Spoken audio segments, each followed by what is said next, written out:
In part 2 of our conversation, we continue talking about the different experiences of The Exorcist. And just as we were winding up, our troubled mom starts sharing her past experiences in a haunted house. And our guest exorcist does something that continues to amaze me to this day. Enjoy. How was it? Did you get scared? I hope you didn't. Parang may humahawak sa ulo. Ah, because there was support that was coming in. Aside from that, how did it feel? Parang gumaan, pero I feel kinda, parang woozy na, You're floating. yeah, parang Yeah. ganun yung feeling ko when I opened my eyes. Because you're still in the, yeah, no, some people say they feel like floating. Some people say feel like they're flying.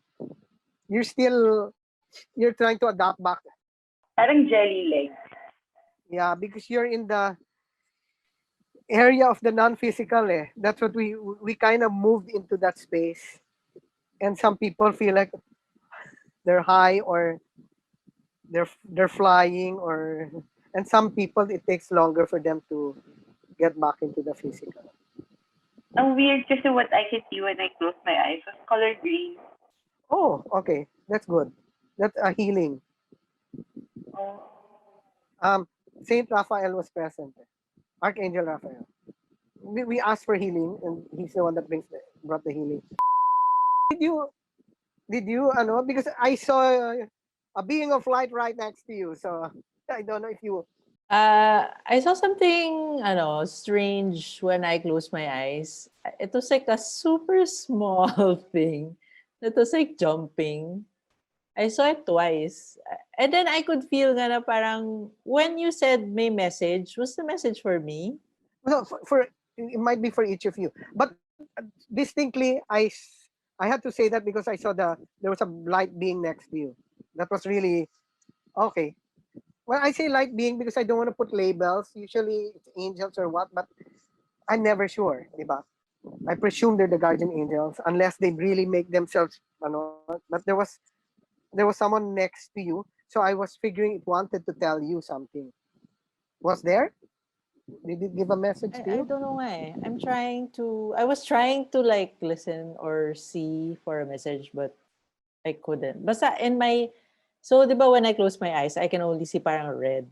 And then when you said nga the light, parang from my right pababa, may parang yun nga, stairs.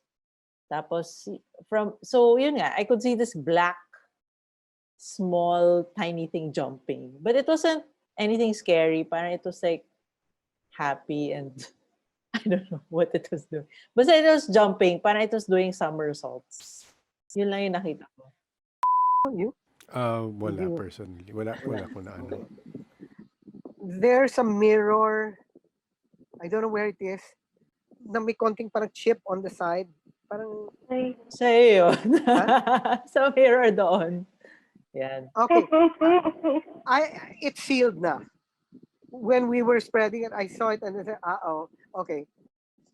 And then, I don't know why, but sometimes the mirrors are, Portals daw, di ba? yeah, I'm not sure why, but yeah, I've encountered that. The one time, there was one place and I said, I don't know why I was drawn to the mirror and I said, I have to close it. And I close it. And then the yaya says, ay, salamat. I said, bakit? Because he said daw, parati daw may nakikita siya going in and out of the mirror. Okay. And there have been instances. But then when we were expanding it, I saw the mirror. I said, okay. So it's sealed. Ako parang, right before we opened our eyes, I don't know how it's related. Kasi like, for me personally, it's not it. Yeah, parang something about the UK. Oh. I don't connect. No, it might be. Yeah, no, it might be. I don't know what's the connection. But sometimes it's, di ba, it's nowhere in the, it Yeah. inserts, di ba? Bigla lang parang it's like a small stop in the UK. Parang ganun. Parang Small what? Small small shop in the UK. Hindi ko alam kung like candies ba or clothes. Basta parang souvenir shop na white na, I don't know. Basta it's in the UK. So, Well, let's see how that plays out because there might be something there that's connected. Maybe that will reveal itself in the next few days or something. Or I don't know. Ako naman, there was a word. It was either meadow or mellow. Hindi ko siya masyado na-gets. Pero may word. Yun yung word. Doesn't make any sense.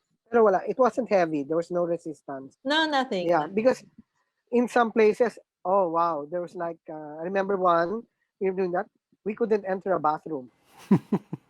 There was a bathroom we couldn't enter, and then so we really had to say, help, and then suddenly, boom, until it cleared out. Actually, sobrang relaxing eh. Hindi ba kayo parang naantok na. Oo. Parang, Oo. talaga, Nag-goosebumps lang ako ako. parang matutulog na ako. Actually, when we start doing that, ang daming dumadating eh. There's so many beings of light present.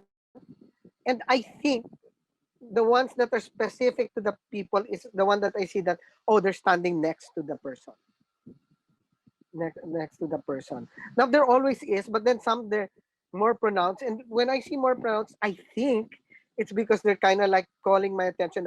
Look, point that out that you saw it. Because meron lahat eh. They're always present the moment you do that. They're there. And in some cases, there's some that they say, "Oh my gosh, I saw my angel," or "Oh my gosh, I saw ganyan," or like they'll tell me, "How weird, but I saw this creature na ganito ganito." Okay, don't worry. I'll say because I'll say that's one of my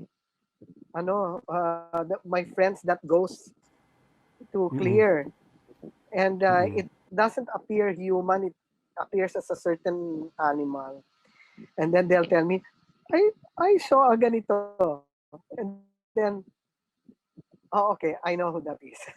That's all. But there's like a big drama of exorcism and all of that. And no, all you have to do is change the frequency of the place and keep in the phase of light. Mas magaan na, etc. Now, we gave opportunity for them to move on. Will be at their pace. So some of them might move right away. Some might take some time, but they'll kind of, because there's always that fear na, wait, where am I going, etc. But we're hoping that their relatives, will be the one to make them sundo. I felt during that time, I felt saddest most for the kid. Parang the kid is the one that's the kid boy. He parang there's this feeling like I want to go home, but I don't know where home is. Yun. So I said, go na. So, dapat i-accept na lang. Yeah. So if they're there, just bless. Just send light and love. So actually, it can be as simple as, Father, bless my brothers and sisters here whom I don't see, that they may find light and peace. Parang ganyan lang. And then just let it go, and here. Actually, kasi they were all, like the girl got scared earlier. I mean, when my friends who I asked to go there, the girl got scared. She went like to the corner of that playroom. So it's not like they're the ones scaring. They're lost. Sorry if it's a bit too weird. Nakakaano naman, nakakagaan. Kasi like, I thought, napapaliw na ako. Kasi si wala ata siya nakakausap about it. Yeah. Para may acceptance na kinukwento. Actually, si yung nagkwento na kahit pa paano yung mom niya, although hindi sinasabi sa dad mo, pero she accepts na it's possible, and she kind of supports Ina-accept it. niya na totoo. Totoo talaga. That's why I In-accept niya never talaga. thought Oo, I was crazy. Although sinabi nga ng dad ko na sinungaling ako. Pero hindi talaga. I saw him astral travel kasi. So when I told them, nagalit siya, di ba? But my mom was like, just don't tell your dad. Yeah, but it's like that. I can't tell my mom, even now, if ever she, she makes a fuss about it or what. So sometimes like we're together, family, then I'll start kicking the leg.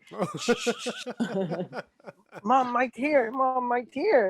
Then they won't know. And no, sometimes actually there was a time I thought I was like, is there something wrong with me? Because that was 2009. Parang every day there was manifestation. Yeah. That was just so glaring, and it was really calling my attention. That's like, and it was to the point that other people were seeing it. So it was like one time I remember this one. I was talking with at about 4 o'clock in the afternoon on the phone, and in my room suddenly a big red light appears in the middle, floating, and it was like, what the Yeah. hell is this? Mm-mm. Where can this be like that? And when I was talking to, says, I don't know what's going on, but I can see your room and I see a big red light Oh in your no. room. It's like, oh Oh my my. gosh! And I said, over the phone. So it's like, so for me, that was the nice part, that it was other people were seeing it, but it was like 2 weeks na, it was really crazy, little things that were really calling my attention, na parang it's too grabe na that no. So I remember I went to that was supposedly gifted, and I told, bro, I think I'm going nuts. And then he's looking at me, no, you're not. And then he says, okay. He says, stand there, tell me what you feel. And then I tell him, I said, an old woman, blah blah blah, blah, blah, blah, blah. See, you get it. Okay, there, look at that. Ganyan. And then I was seeing it, and I was thinking, are you kidding me? You know. But then pala, it Mm-mm. wasn't. And so I talked to someone else. I said, why that? Oh no, this was what happened. This was freaky. So at the end of those 2 weeks, there was the and this, and both of them started talking to me. They were completing each other's sentences, Mm-mm. and the message was, "You are what's this? They're waking you up because you're always in denial." So they were kind of saying, uh, you shouldn't deny anymore." And that was like, then after I said, and they were like, it was Mm-mm. like they're finishing. Uh-oh. They're like, okay, it's like something spoke to them. So the weird part was, so I sat down and I said, okay, I said, I'm game. Sige, I will not deny na, I will not, I'm game. What do you want me to do? And then after that, suddenly for several months, absolutely nothing. Then so I was complaining, ano ba kayo, kinukulit niyo ako now that I say yes, you don't do Uh-oh. anything. So then it was when I asked my friend, they said lang, process, Mm. step by step. Ganun. Okay. So I said, okay, I'll just wait till whatever's next. Nothing scary in your house. But I wonder what's causing the nightmares, no? Oh, well, it's the kids playing. Yun lang yun. Walang anything dangerous. Oo. Kasi Yeah, yung sigaw niya eh, like, I have videos pa of her dreams na yeah, nanginginig, ganyan. yeah. The one I knew, it was bad also every night at 11. Ganyan, ganyan. So I was saying, try this until I asked. Well, I had to ask one of my friends, and I had to go there and get mad. But that was the earlier time. I got Oo, mad oo. at I said, you better stop. Mga ganyan, ganyan. So, Oo. okay. But later on, no, you parang blessed and pakiusap. Pero let's see. Tonight, hopefully, it will be clear na. But just say a blessing for them and everyone in the space before going to bed. Nag-ano pa ako, naghahang pa akong mga dream catcher and stuff. Oh, no, and then you can just imagine that the light flows from you and then, you know, form a shield around. And then you can just make bulong, oh, guardian angel naman ng mga anak ko, pakibantay, Mm-mm. so that they have a Mm-mm. restful sleep. So, hindi talaga ideal na i-close yung sa kanila. Um, kasi the way I see it, it will close if it needs to be closed. There's always like some purpose. I mean, it will. Plus, I don't know how to close anyway. So I don't know. I didn't even know how to open. It just. Oo, oo. But you be the one protecting. I mean, just like a mom would be in the physical. You have to protect your kids, protect them spiritually, and you have the tools Spiritually. naman for it. Your this is no, this is one I read this book before about this writer that she went to Ireland because she was going to write her next book, and she rented this cottage talaga in the woods. But pala the cottage was haunted, but it wasn't haunted by ghosts, but by leprechauns, and so she was like surprised, and she had conversations. And what struck me, what I remember the most from that was the leprechauns told her, you humans have no idea how powerful you are. When you think of something, you create something in your mind, it becomes now real in other dimensions immediately. It's because we don't believe it that way that it doesn't happen. So if you believe something like that to protect, shield, whatever, it does.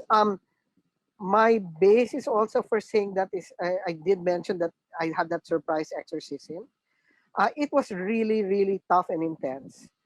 12 hours. After 4 hours, I said, hindi ko ata kaya itong mag-isa because talagang lumalaban. So I had to call a friend who was a real exorcist. And while waiting, I decided to experiment. And I tried different types of prayers, different type of, and even this. I closed my eyes. I was just sitting next to her, not doing anything. And I just imagined I was sending light. And it started to curse at me. Stop that. Tigilin mo yan, tigilin mo yan. Ano ba yan? Like that. Even just by your intention makes a difference. And I saw some stuff that I was really like, at one point, the boyfriend of this girl was holding her. I was holding her. And then she says, the entity says, bakit niyo ako tinali? Tanggalin niyo yung tali. So I said, hindi naman namin tinali. So then I told her, let go, let go. And then she's like as if she was tied. And she was kicking her legs, and we didn't tie. Then I thought, oh my gosh, it must be the beings of light or the other friends around. So I kind of focused on them and I kind of asked, did you, were you the ones that tied? And it apparently it was yes. They didn't say yes, but it was just like a positive, So then I told the girl with the possessed girl, I said, if you want it removed, sabihin mo sa mga nagtali sa'yo, look ahead. When it looked ahead, it started screaming. And saying, palisin mo sila, bakit ang dami nila? And it started kicking. And I said this lang, I said, if you're the ones that tied her, pakitali na rin yung paa. And suddenly, her feet, wag! And she couldn't move. And then she was like, screaming. I said, pakitali na rin yung dito, because she was going like that. And then she couldn't move. And then I was like, whether that was them actually doing that or my intention also that did it, I'm not sure. But apparently, our thoughts really make a difference. So no matter what method, what mode, whether it was a Catholic, a Christian, or whatever, and it really has to do with your belief. It's powered by your belief. So don't be afraid and just know that you are a child of the Creator. And you have angels watching over you. And the moment you ask, they come. They come. I noticed that like pag ganyan, and then you ask for Saint Michael, Saint Raphael, all every terms, they show up. They show up. That's why like I was pleased with the green light because so Saint Raphael was there nga. So don't be scared. Try ko.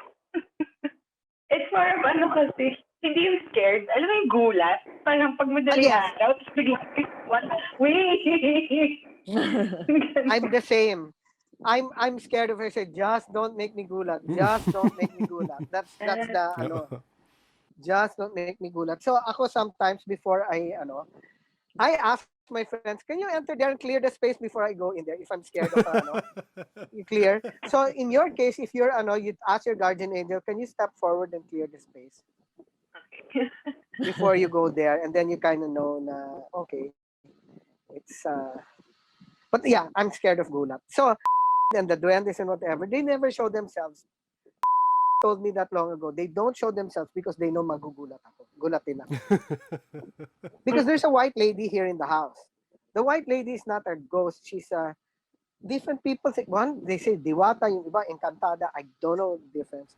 Yeah. But she said that the duendes told her not to show herself to me because she's been wanting to communicate. And so they usually communicate. They communicate with me sa dreams. Why I said because they tell her, "Wag kang magpakita, matatakot yan, magugulat." But like protective because my friend, she sees the future and stuff like that, and very accurate. She told me one time some years ago, and she got really scared. She said now that three people were going to come and hold up or what, but they're going to rob the place. And she already saw. Now one of them had a knife down to my neck, and the other one's ransacking the place, all of that. And while she was telling me, and she was scared, she looks to her left, and then sabi nung babae, subukan nila. subukan lang nila, ganyan. And then, so I said, okay. Then, so he said, should I get worried? Hindi, wag na. Parang ganyan. But she just said, okay. She told me na lang in detail. And she told me, uh, ask them who referred. Hindi sila sasagot. Exactly, that happened. And I was asking, sino nag-refer? And they just kept on saying, pwede bukas, anong oras bukas, mga ganyan. So when they weren't answering, I stopped and I told everybody, nobody opened the gate tomorrow. Nobody opened the gate. So I know that they're around usually to help. Utusan mo na lang. O, magbantay kayo ng bahay, ha? Ganyan na lang. Oo. Pakibantay ko yung mga anak ko dito. Oh, wait lang. Oo. Yeah, because apparently really free will plays a big part. Because when that exorcism was happening, and I saw so many, I kept on texting friends na that please pray, please pray.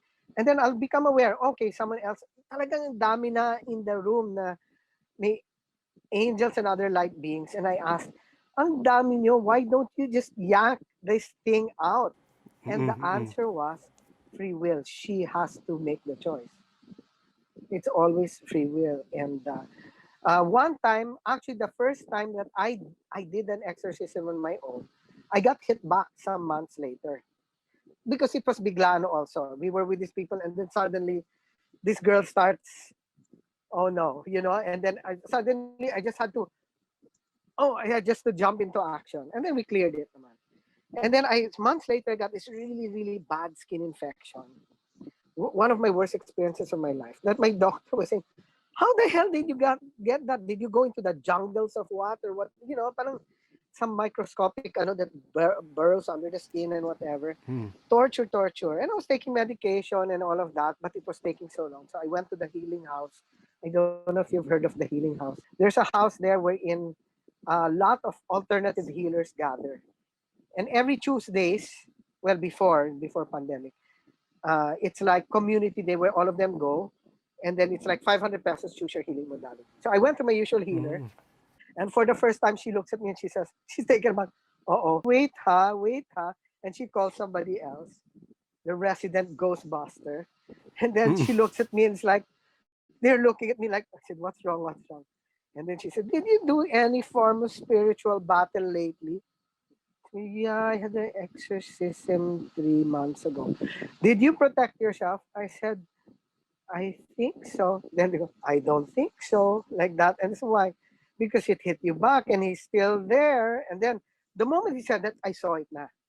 I saw it to the far left and like, oh my gosh, I don't know how to describe it. It was like, ugh. But so I will remove it, ha. Then, okay, cleared it. So remove. And I said, wait, ang dami kong bantay. Bakit Sabi niya, free will. Sometimes you really have to specifically ask for certain purposes. And I don't know. Someone else explained to me that they're allowed to help in certain ways, but other ways they need your permission. So you kind of just have to ask. Yeah, I got gulat. And then after that, talaga ang bilis na ng healing. But I said, oh my gosh, I didn't protect myself pala. Oh, in the protection. How do you protect yourself? It's that same thing. You make a sphere of light. Okay. And just know it's God's light. But the thing is, this is the connect part. Okay. I use the technique now, imagine it coming from above. You don't need to. It's already there. Because God dwells in your heart. The light's already there. But I use that because it's easier for people to comprehend because we've been brought up thinking that, the light comes from above. So it's a path of least resistance. But once you know it's there, you just focus on it and then just you're like saying, okay, I'm going to align with you. And then allow it to expand and expand and expand. And I know that that's true because that time they said, sige nga, show us if you know how to protect yourself. And so I expanded it up to a certain space and they said, okay, you know how, it's up till here. And they knew up to where it was. Actually, the first time I learned that, there was someone who taught me. I encountered someone and he told me, I want to teach you that. So, okay. And then sometimes I was really doubting because some of the things he was teaching is like anime cartoon lang ata to eh, or parang movie lang to eh, ganyan. And then every time we'd start, he says, okay, let's start. You project your field of light and all of that. And then he says, good, good, good. Okay, stronger, good, good, good, like that. And then ako parang, meron ba talaga? So the next session, I didn't do it. I acted in my usual Yeah. position as if I'm acting ganun. And he says, come on, go na. Then then I go, like I'm doing it. Then he says, Yeah. then he tells me, if you're trying to test me, sabi niya, I know you're pretending. You haven't moved an inch. Then I go, oh my gosh, it's true pala. And Yeah. all it is your imagination and the intention. But the one thing he taught me Intention. was that the intention, you imagine with your heart. Because he says some who go into that, they kind of go borderline nuts because they think it's just imagination from the head. But the one that generates it now is the imagination from your heart, your emotion, your feeling. That's where the energy, parang if it's just there, then you might just really be purely imagining. But when you generate with the heart now, that's when you, and for some reason, he could tell. He would say, "You're just using your head. You're just using your imagination. Come on, use your heart." And then he says, "Yes, there. I feel it. I feel it." I don't know how you did that because I can't feel that. When some people ask me, "Can you feel that?" No, I can't. I don't. But I know it works. I know it works now because I've encountered that a few times where people will tell me that they felt it, they saw it, which I don't. Ayun. So I hope we didn't scare you. No naman, mas gumaan actually. It really helped. So thank you Buti so naman. much. Maniwala ka Yeah. that help. Baka makatulog na ako mamayang gabi. Hindi ba ka, Yes, makakatulog you ka can na do. mamayang gabi. Usapin mo na lang. Ipagdasal mo nga. Baka sumagot kasi maniwala. pag sinabot mo. Okay lang. Oh, you can even talk to you can even make billing to the guardian angels of your kids. Kausapin mo, Yeah. sabihin mo, ayaw mo matakot, huwag mo hugulatin. Kasi before, Ganyan. may experience ako na parang when I was mga college, may nililipatan kaming house parang nagpapagawa kami ng house, tapos may nilipatan kaming house dito sa area. Parang siyang family compound. Big house siya. Tapos,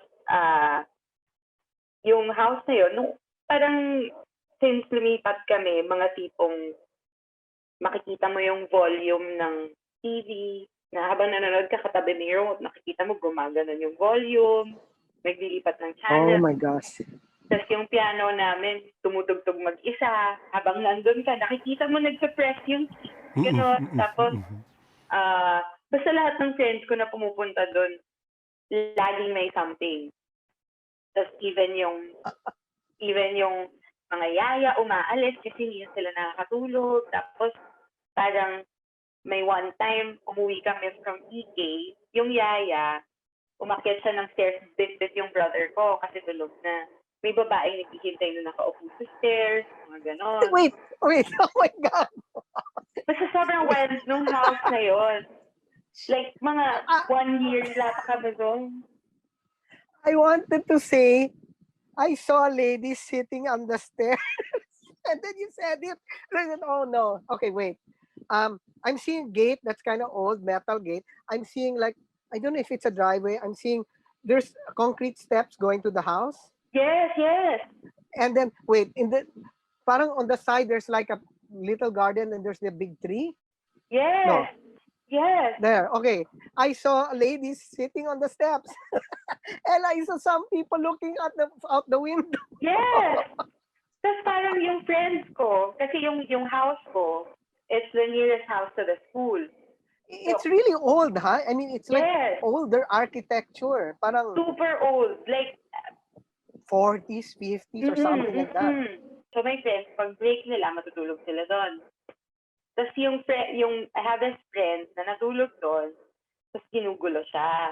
Na parang, yung nakadapa siya, tapos like yung paa niya ginagano na gano'n. Tapos, parang maya-maya, I left the room kasi bumaba ako. Parang sabi nung parang may naririnig daw siya yung sound of, ay, gumaganon, like tuloy-tuloy.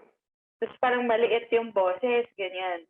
Tapos, basta meron pang Basta sobrang dami. Tapos ako, one time, natutulog ako. Tapos, hindi kami okay ng mom ko kasi parang I was 16, 17. Tapos nahuli niya ako may boyfriend. Bawal ako mag-boyfriend noon. So, galit siya. Ganyan, di ba? Tapos natutulog ako. May gumaganon sa ulo ko. Gumaganon. Tapos kinakausap ko. Parang nakapikit ako. Pero sabi ko, sorry ma. Ganyan. Sabi niya, it's okay. It's okay. Ginaganon lang yung ulo ko. Kinabukasan, my lola was still alive. Tapos, tinanong ko yung lola, si mama, ganyan. Kasi kala ko, bati na kami, nag-sorry na ako eh. Hindi pala umuwi yung mom ko that. God, I could see her. She's an old woman, medyo grayish hair, naka-pulled back bun, medyo old pa yung suot niya. Medyo she's a little hunched, she's lola-ish. The one that's ano. Then, the one on the stairs, she's medyo dalaga pa, old yung standing, yung hair, I don't know, 40s, 50s yan. She's like sitting, waiting for somebody. Yeah. And then I see someone eating guava in the garden, leaning by a tree. Tapos yung It's a room girl ko, also. yung room ko, may guava tree sa window. Pag, syempre, Guava tree. teenage years, diba? Teenage years. So, alam mo yung pag nagtatago ka mag Yossi, ganyan. May na-open yung window ko. So, pumupunta ako dun sa room. Turns out, yung room ko pala, sabi nung may guard kasi doon na parang 30 plus years na siya doon sa family.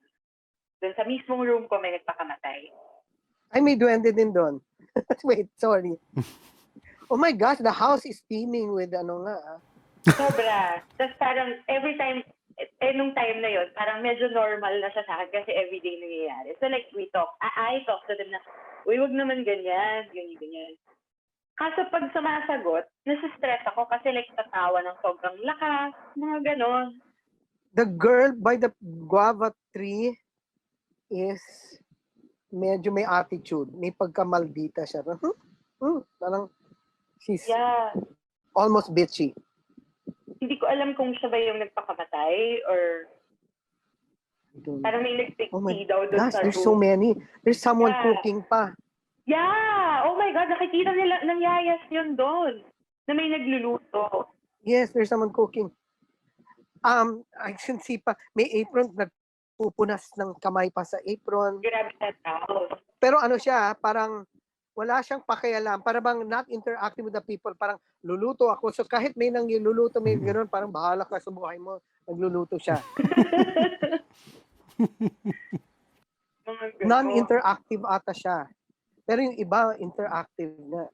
Sobra. Like, nagmamakaawa na ako sa mom ko na lumipat na kami ng house kasi hindi ko na kaya. Ikaw lang nakaka-experience yung ibang family mo? Hindi, lahat kami. Pati visitors, pati may titas, may dayayas, may lola, may siblings, gano'n. Yun, I see like a mini corridor. No, like a mini corridor. Parang by the stairs, parang there's a mini corridor, there's a bathroom. Yeah. Yun. Somebody hanging out there. And then is watching people pass by. Hindi ko alam kung bakit. Diyan lang siya, and then may dadaan titingin. My gosh, I wonder nga if these entities interact with each other or what. Diyos ko. Ang dami. Sobrang dami. Ibang level yung house na yun. Kala ko mamatay na. So sa luma ng house kaya ganon? Hindi ko alam eh. Pero parang ang dami daw, sabi nung guard, ang dami daw kasing namatay doon. Kaya pala, parang nung time na yon sobrang mura nung rent. Nung renta. Tapos parang pag yung mom ko aalis papunta sa office, di magdadrive siya, sasabihin na may kasama siya nakaupo or whatever, mga ganon. Basta palaging ganon. Palaging may something. Tapos, yung, kunwari, alam niyo yung before, nung unang panahon sa na 80s sa Mellow Touch, yung may nag-grocery ng madaling araw. Okay. Ako, before, I couldn't sleep na walang music. Hindi pa uso nun yung mga Spotify, ganyan. So, yung nilalagay ko lang sa FM, ganyan.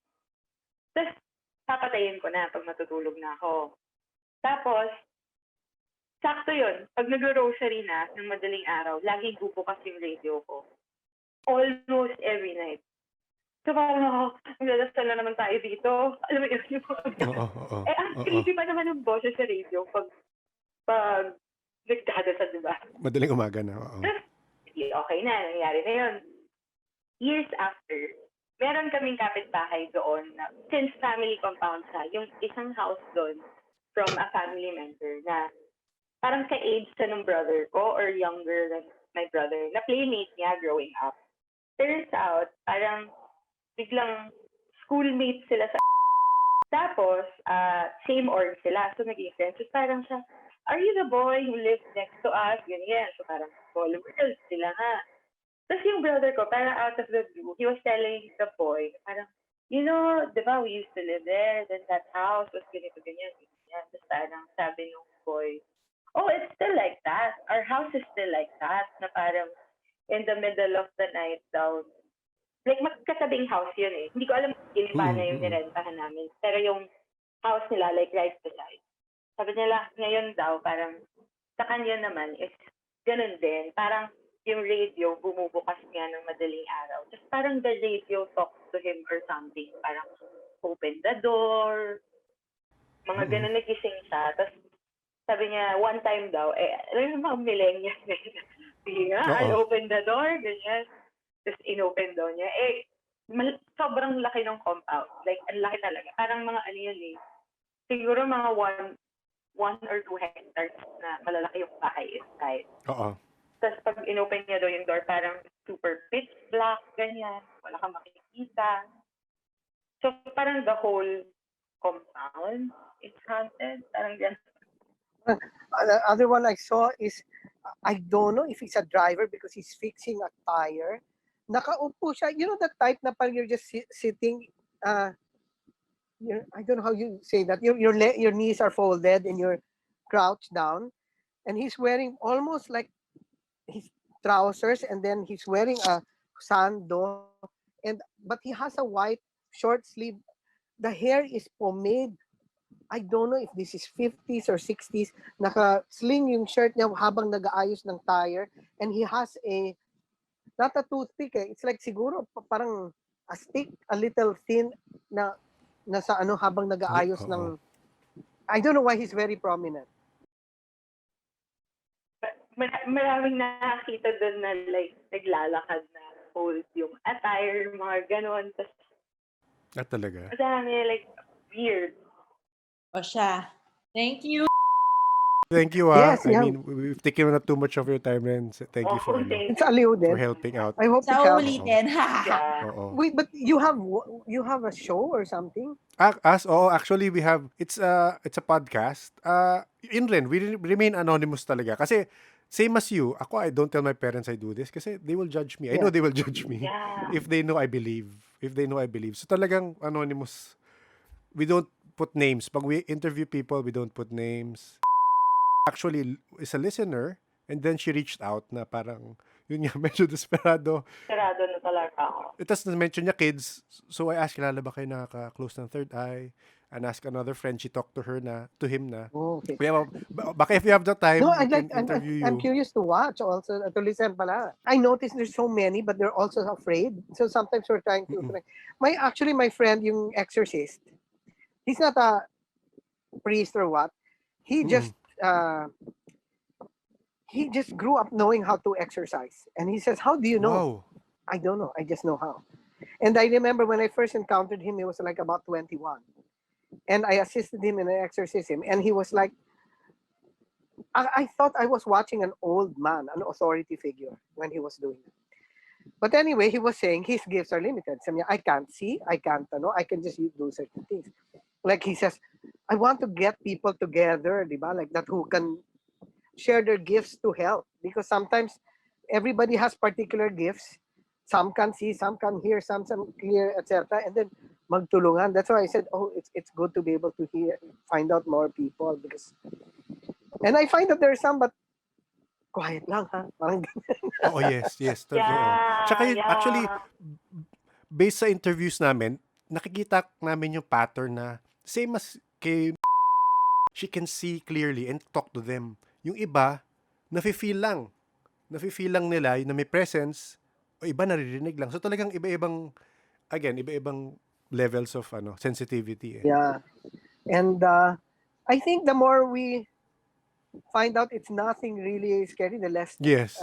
because diba, I don't know if you're familiar, diba, quantum physics is there's more development in that field, and Yes. Oo. a lot of these things can be explained, parang mag-beginning to cross over eh. Oo.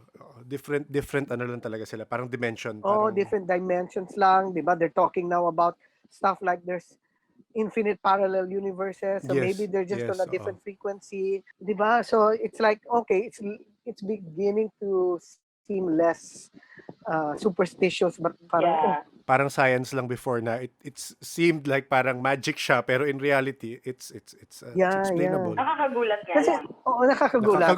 Yun talaga for me yung gulat. I can't say, like, sa akin may time, alam mo, kasi katipunan ako all my life. Alam mo yung flyover sa may Santa Clara, EC5, nagde-drive ako. Kasama ko yung yaya ba, parang gano'n. Tapos promeno ako kasi ang daming tumatawid. Pero wala talagang tumatawid. Wala talaga. Mga gano'n. Oo. Parang, wag naman yung nakakagulat, di ba? Nakakagulat. Although sometimes a blessing, like this was about 15 years ago. I was about to sleep, and this was about 3 in the morning. I finished praying. The moment I closed my eyes, so tired. Parang did in my head in my studio is in the next room. Meron akong closet na in my head, a scene of the closet door opening at bumukas yung ilaw. And I thought, why the hell, as I'm about to sleep, why will I see that, a scene of my closet door opening and the light turning on? So I said aloud, is it one of you trying to tell me something? Is it one of you trying to tell me that the closet's open and I need to close it because I'm really, really tired. Don't have to get up. If it's that and you want me, please give me a sign. And I hear a big thump in my wall next to me. Bug! Ah! I got so scared. I turned on the light. I said, not like that, gentle please. So I went. And pala, it was a warning because in that closet, I had and my Oo. assistant pala didn't put the recent one we used properly. So if he put it properly, it would be about 1.5 feet from the light. It was like, here's the paper, here's the bulb, Pwede and the masunog. door Oo. opened, pwede masunog. So I said, thank you, but you can do it in a more gentle manner. I asked already. I said, tinanong ko naman, give me a sign. You didn't have to whack the door, the wall. Oo. But then I said, thank you nevertheless. Yeah, I don't like gulat. So that's why I always say, please, I just don't want to get gulat. I don't want to see my eyes or whatever. Thank God I'm not seeing it with my physical eyes. Although I've seen a few times, but I don't prefer. Rather, in my head is fine. So parang flashes of images sa'yo. Yeah, and I just have to trust it because like Yes. then Okay. kanina, di ba, for example, of course you already said that the girl at the stairs, but then I said, okay, I see a gate and then I see this long concrete. Oh, yes. Naunahan mo ilang beses. Oo. Yeah, di ba? And then the guava. I said, there's a girl Guava talaga. Oo. standing by a tree eating guava, and then there's a guava tree. So then like sometimes kasi you doubt yourself. Am I just Yes. pulling this out of nowhere? So, but then my friend, she told me, trust the first thing you see before you process it.